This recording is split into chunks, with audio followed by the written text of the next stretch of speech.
రోజంతా అలసటగా ఉంటున్నారా? అయితే మీరు ఈ జ్యూస్‌ని తప్పకుండా ట్రై చేయాల్సిందే. చిన్న చిన్న పనులకే అలసిపోయేవాళ్ళు, అలాగే చదువుకునేవాళ్ళు, జిమ్‌కి వెళ్ళేవాళ్ళు రోజు ఒక గ్లాస్ తాగారంటే ఉక్కులా మారిపోతారండి. ఇది నార్మల్ జ్యూస్ కాదండి. శక్తి, బలం, ఆరోగ్యం అన్నీ ఒకే గ్లాస్‌లోనే ఉంటాయి. ఈ జ్యూస్ తాగడం వల్ల ఇన్‌స్టంట్ ఎనర్జీ, మెదడుకి బలం, బాడీకి కూడా చాలా బాగా పనిచేస్తుందండి. ఒకసారి తాగారంటే మళ్ళీ మళ్ళీ అడుగుతారు. ఈ హెల్తీ జ్యూస్‌ని లేట్ చేయకుండా ఎలా తయారు చేసుకోవాలో చూపిస్తాను రండి. వీడియో చూసే ముందు ఒక లైక్ చేయండి. ముందుగా ఒక గిన్నె తీసుకొని అందులోకి 3 టేబుల్ స్పూన్ల వరకి రాగి పిండిని వేసుకోవాలి. ఇప్పుడు ఈ రాగి పిండిలోకి 2 టీ గ్లాసుల వరకి నీళ్లు వేసి బాగా ఉండలు లేకుండా కలుపుకోవాలండి. ఇక్కడ నేను చూపిస్తున్న విధంగా ఉండలు లేకుండా కలుపుకొని ఇప్పుడు దీన్ని పక్కన పెట్టేసుకోవాలి. ఇప్పుడు ఇంకో చిన్న గిన్నెని తీసుకొని అందులోకి 3 స్పూన్ల వరకి సబ్జా గింజలు వేసుకోవాలి. ఒక టీ గ్లాస్ నీళ్లు పోసుకొని ఇప్పుడు దీన్ని పక్కన పెట్టేసుకోవాలి.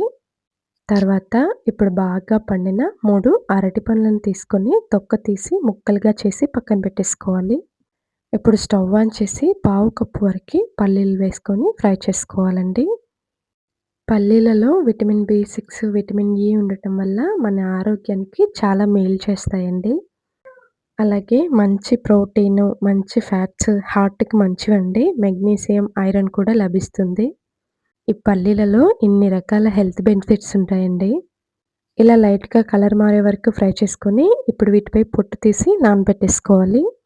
ఇప్పుడు స్టవ్ ఆన్ చేసి అదే కడాయిలోకి 1:30 కప్పుల వరకి నీళ్లు పోసుకోవాలండి. ఇప్పుడు స్టవ్‌ని హై ఫ్లేమ్‌లో ఉంచుకొని ఈ నీళ్ళని తెరల కాగనివ్వాలి. ఈ విధంగా ఆవిరవుతున్నప్పుడు, ఇప్పుడు మనం ముందుగా కలిపి పెట్టుకున్న రాగి పిండి మిశ్రమాన్ని మళ్ళీ ఒకసారి బాగా కలుపుకొని వేసుకోవాలండి. ఇప్పుడు స్టవ్‌ని మీడియం ఫ్లేమ్‌లో ఉంచుకొని, ఈ విధంగా కలుపుకుంటూ ఉండలు కట్టకుండా ఉడికించుకోవాలండి. ఈ రాగి పిండిలో calcium, iron, fibre, protein, carbohydrates అన్నీ దొరుకుతాయండి. రాగి పిండి తినడం వల్ల ఎముకలు బలపడతాయి. అలాగే ఇన్‌స్టంట్ ఎనర్జీ కూడా వస్తుందండి. అంతా కూడా కలుపుకుంటూ ఇప్పుడు ఇందులోకి ఓ చిన్న బెల్లం ముక్కను వేసుకోవాలండి. ఇలా కొంచెం బెల్లం వేసుకోవడం వల్ల మనకి కావాల్సిన ఐరన్ లభిస్తుంది. అలాగే ఇది రక్తం బాగా పెరగడానికి తోడ్పడుతుందండి.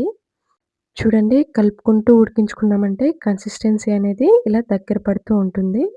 ఒక్క మాటలో చెప్పాలంటే ఈ జ్యూస్‌ని రాగి పిండితో ప్రిపేర్ చేస్తున్నాం కాబట్టి హెల్తీ అండ్ టేస్టీ కూడా. కన్సిస్టెన్సీ ఈ విధంగా అయిన తర్వాత ఇప్పుడు స్టవ్ ఆఫ్ చేసి చల్లారనివ్వాలి.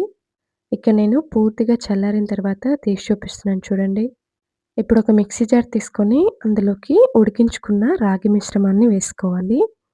ఇక నేను కొంచెం చాక్లెట్ ఫ్లేవర్ తెలియడానికి డార్క్ చాక్లెట్‌ని వేస్తున్నానండి. అలాగే పొట్టు తీసి నానబెట్టి పక్కన పెట్టుకున్న పల్లీల్లోంచి నీళ్లు వంపేసి వేసుకోవాలండి. అలాగే 4, 5 జీడిపప్పు, 2, 3 అంజీరాలను కూడా నానబెట్టి వేసుకోవాలండి. ఇప్పుడు ఇందులోకి కట్ చేసి పక్కన పెట్టుకున్న అరటిపండు ముక్కలను కూడా వేసుకోవాలి. ఇప్పుడు మొత్తం అంతా కూడా ఈ విధంగా మిక్సీ పట్టి తీసుకోవాలండి. ఇప్పుడు ఇందులోకి 1:30 కప్పు వరకి కాచి చల్లార్చిన పాలను వేసుకోవాలి. ఒకసారి మిక్సీ పట్టేసుకుంటే సరిపోతుంది. అంతేనండి. మనకి అన్ని విధాలా ఉపయోగపడే హెల్తీ జ్యూస్ రెడీ అయిపోయింది. ఈ జ్యూస్‌ని 1 వీక్ ట్రై చేయండి. డిఫరెన్స్ చూసి మీరే షాక్ అవుతారు.